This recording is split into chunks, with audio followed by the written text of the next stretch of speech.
Tuloy na sa Sawalay Thoughts.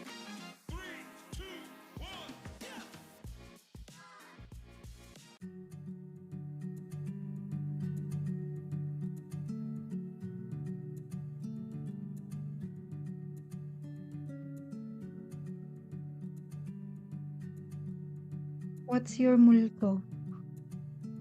Familiar ba yung tanong? What's your multo?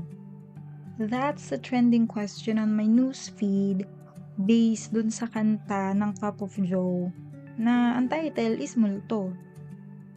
Multo directly translates to ghost, the thing or the one that hunts us.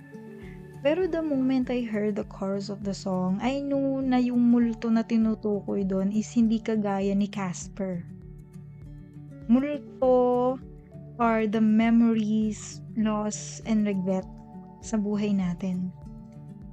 Others have shared that the message of the song touches on the universality, on the emotional impact of romantic loss, or a lingering regret of unfulfilled dreams. I've also watched a video of Rafa or Rafael Ridao, one of the lead vocalists of the band, saying that the song was written noong 2020, so maybe around pandemic, no? They were confined to a room, sila ng brother niya, and during that time, hindi doon nila ma-describe yung lungkot na nararamdaman nila. So, Multo came to life. This song served as their emotional release. And for their listeners, sa totoo lang, this song hit right in the feels talaga. Kahit ako, super affected ako. Alam ko nag-heal na ako, pero ewan ko, kasama yata ako dun sa mga nag-relapse. So, ang daming nag-relapse, not just due to a previous relationship nila, but because of some past decisions they made. Ako, first time ko narinig yung kanta through a reel with a caption saying, "May multo is." Yan yung explanation ng nag-post. Tapos, yung portion na narinig ko was this, I quote, "Hindi na makalaya, dinadalaw mo ko bawat gabi. Wala mang nakikita, haplos mo'y ramdam pa rin sa dilim." Unquote.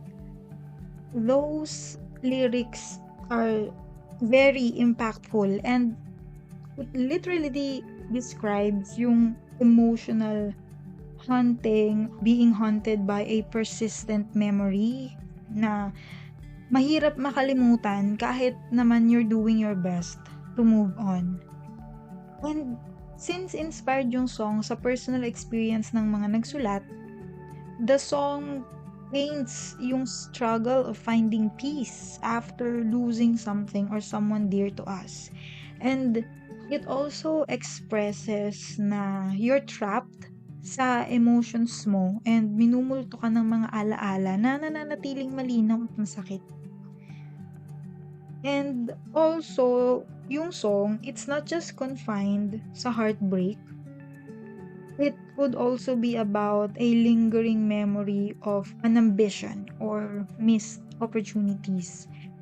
Naiisip mo kasi, ano kaya yung nangyari sa buhay mo if you had made a different decision back then? Sabi nga nung kanta, di ba? Minumulto na ako ng damdamin ko. Ng damdamin ko.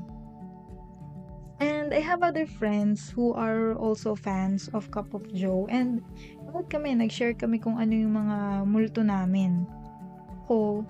Multo ko, yung mga what ifs.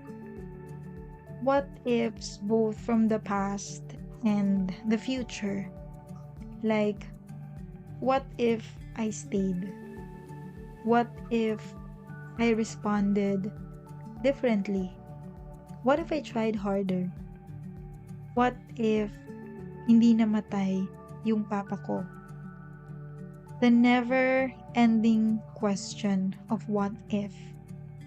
For me kasi, personally, having what ifs is like longing control over something na tapos na or kahit sa mga hindi pa nangyayari.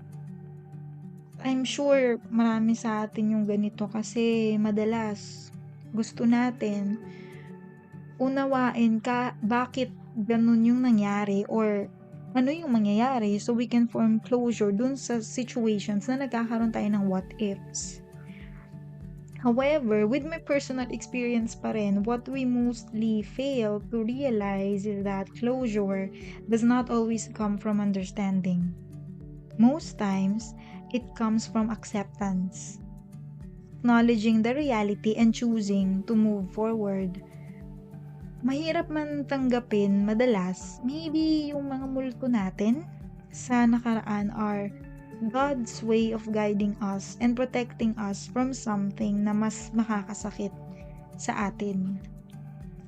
And yes, the song has a way of bringing us back to something that hurt us, pero let's remember that we can learn something from the past. Gawin nating good spirit yung multo. Ika nga, ako, ikaw, we're not defined by the things that happened in the past. It's our strength to move forward to the next chapter that's more significant. Biro mo yun.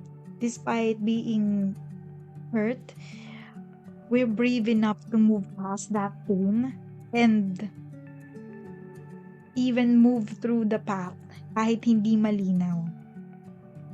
So, sa mga may multo sa buhay nila, maybe it's time to breathe and let it loose.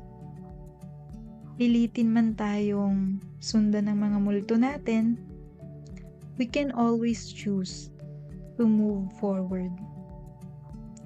Padayon langga.